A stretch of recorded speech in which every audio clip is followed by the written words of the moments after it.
এই চিঙ্কু মাস্তান কোন সুপারি পাইলে কারো অপরাধ বলে ফালাই না।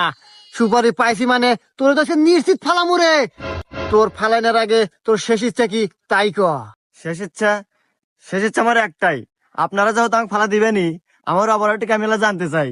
না এ তো মাথা খাইলো রে বজ্জাত মহিলা। এই শোন, এই চিঙ্কু মাস্তান আজ পর্যন্ত কারো ফালাইনার আগে কারো অপরাধ বলে ফালাই নাই। আজ এই প্রথম তোর অপরাধ বলে তোর ফালামু। এই প্রত্যেক দিনের শেফালি খেলার পাহানা যাতে চুলে চুলে আগস উদ্দেশ্য পাস না, শেফালি খেলা অতিষ্ঠ হয়ে আমাকে সুপারি দিচ্ছে তোর ফালাই দেওয়ার নেগা। আর সুপারি তো দেবো না। এই বজ্জাত মহিলা ইত্যাদি আগস শেফালি খেলা দুদিন পর পর পাহেনা পুরো যায়। আর এই পাহেনা সাফ করার বাজার জানাস না এখন, হ্যাঁ? আর এই জন্য 2 দিন পর পর পাহেনা সাফ করা বাদ দে, আমাকে 200 টাকা দিচ্ছে তোর ফালাই দেওয়ার নেগা। এই বাপরে ওর ফালাই দে। ওকে ওস্তাদ।